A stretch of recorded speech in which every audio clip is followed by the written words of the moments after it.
I think a lot of people think Shedeur isn't really contributing to the problem, but I do think he contributes to the problem. I didn't I don't. Do we have the clip from yesterday, Luke, of Shedeur at the podium post game press conference? Yeah, we can pull that up. I didn't like the way Shedeur handled the post game press conference. You get into the game with a 16-10 lead. You leave the game 23-16 losers. You don't score a point. I can't believe how elated he was. He couldn't. He struggled to keep the smile off his face. I didn't like the way. And let's play the clip and then we'll get Danny to react. Yeah, I'm extremely thankful. Well, first let me say this: when Dylan out there playing and all that, I appreciate the fans, I appreciate everybody, but it don't really.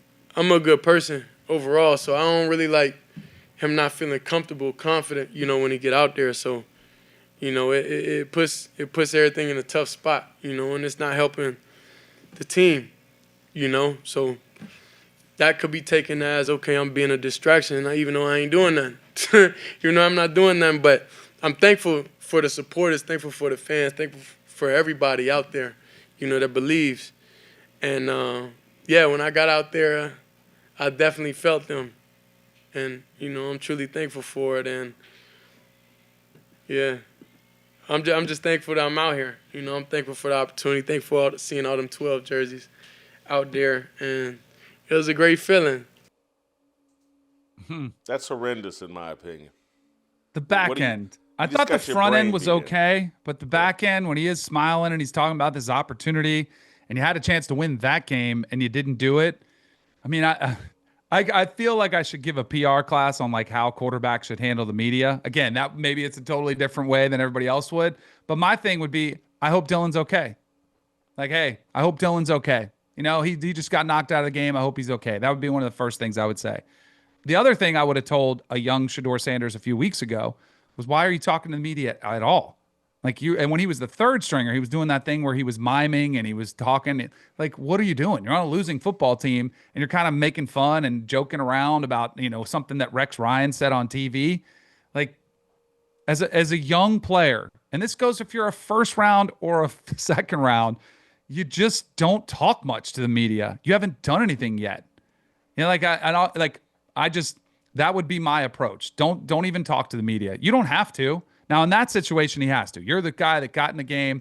They're going to want to talk to you, but you don't have to be available for media. You can go in the training room. You can leave. I used to do that all the time. I didn't want to deal with them. And every once in a while, I'd have some guy come up and ask me something random, not even about the game. And I just went in the training room, kind of studied my playbook, just went about my business. But I actually think I feel like it's kind of gotten away from him a little bit early on. Like when he was drafted by the Browns, I thought Shedeur handled it really well. From that aspect, saying he didn't complain. He didn't say I should have been a first rounder. He said, I'm happy to be on the Browns. And I gave him credit for that, for kind of swallowing his pride and saying, I just want the opportunity. Now it's getting a little bit like you get a glimpse of like the 12 jerseys and what it is all about. And, but he's thanking his base. He's thanking his people for giving him the support. He can't. He doesn't understand football. The people in the stands, whether they're wearing 12 jerseys, whether they're clapping for him or not, will have no impact on how he performs. I'm thankful for you guys loving me. Okay, why is that important? And again, this is someone that claims a Christian faith. You don't need the world to love you. And matter of fact, the world loving you is a sign you're doing something wrong. And so it won't, the claps nor the jerseys are going to help the Browns win a football game. And you just lost one, a game that you entered into with a 6-point lead. And I know football has changed, and I know how much money these guys make and all that. But I'm talking about even at the Mid-American Conference level, mid-major football, mid-major Division I football, when you lost, it felt like someone died in your family. And maybe that's unhealthy. But that is, everybody that, particularly if you played, everybody's like, oh my, man, this is horrible. Practice next week is going to be miserable. The coaches are going to be, everybody just got real quiet and just hung their head. It was like, oh, man. And it used to be that way in the NFL. And I'm looking, this guy couldn't contain his joy, even though he got in because his teammate got a concussion. He's happy about it, and he couldn't hide it, in my view. Yeah. When I was my second year in the league, Dave Brown was the starting quarterback. We had just gotten Jim Fossil, and Dave Brown was a struggling starter, right? He was kind of hanging on for his job. I was the hot young pick. I was only a fourth rounder, but everybody loves a backup, right? And we were playing, and Dave Brown got hurt against the Cowboys, and the fans cheered. I came in the game. We won the game. And I remember telling the media I didn't like our Giants fans cheering that. Like, I thought that was unacceptable. And I said that. And I think that goes a long way in the locker room. I know it went a long way with my relationship with Dave Brown. That's one thing I've always kind of felt like I've had good relationships with other quarterbacks. Like, it can be a really weird dynamic when you're competing for there's only one spot.